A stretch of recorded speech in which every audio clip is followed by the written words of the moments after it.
Hello વિદ્યાર્થી મિત્રો, કેમ છો બધા? મજામાં ને? મારી આ યુટ્યુબ ચેનલમાં આપ સૌનું સ્વાગત છે.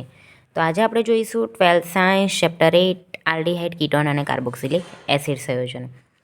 તો આજે આપણે જોઈશું એવો ટોપિક કે જેમાં પ્રક્રિયાઓમાં જેમાં COOH બંધ સમૂહમાં ભાગ લે છે. જો પહેલું થઈ રિડક્શન. શું છે રિડક્શન? હવે જો CH3COOH એટલે કે કાર્બોક્સિલિક એસિડ, બરાબર. હવે જો એનું રિડક્શન થાય. રિડક્શન એટલે કે હાઇડ્રોજન ઉમેરાય, એટલું યાદ રાખો.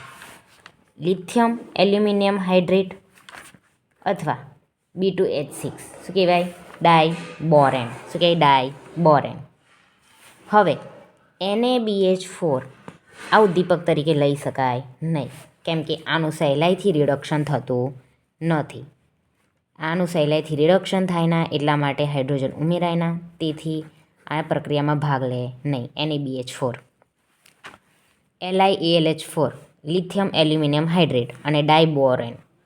લિથિયમ એલ્યુમિનિયમ હાઇડ્રેટ અથવા તો ડાયબોરેન ઉદ્દીપક તરીકે વપરાય છે ને રિડક્શન થાય. રિડક્શન થાય એટલે હાઇડ્રોજન ઉમેરાશે. શું થશે ખબર?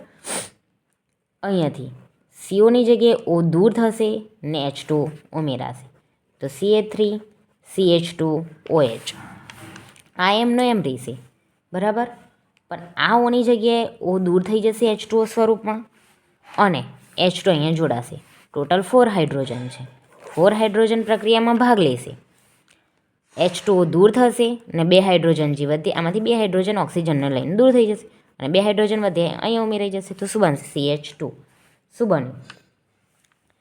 1 2 2 છે અને આલ્કોહોલ છે, તો શું કહેવાય? ઇથેનોલ. શું છે? સોડિયમ બોરોહાઇડ્રેટ. CH3COOH. હવે એમાં રિડક્શન થાય છે. કોની હાજરીમાં? પણ રિડક્શન થાય છે લિથિયમ એલ્યુમિનિયમ હાઇડ્રેટ અથવા તો ડાયબોરેન. ડાયબોરેનની હાજરીમાં, ઉદ્દીપકની હાજરીમાં પ્રક્રિયા થાય છે. શું થાય છે? આમાંથી OH બંધ એવો જ રહેશે. આમાંથી ઓક્સિજન સમૂહ દૂર થઈ જશે અને H2 સમૂહ જોડાશે. ઓલરેડી ઓક્સિજન છે એટલે હાઇડ્રોજન કઈ જોડાય? કાર્બોક્સિલિક એસિડમાં હાઇડ્રોજનને જોડાવ, પણ જોડાવે કંઈ? ગમે તે દૂર થાય તો શું કર થઈ? ઓક્સિજન દૂર થઈ જશે ને CH2 જોડાઈ જશે. OH, બરાબર.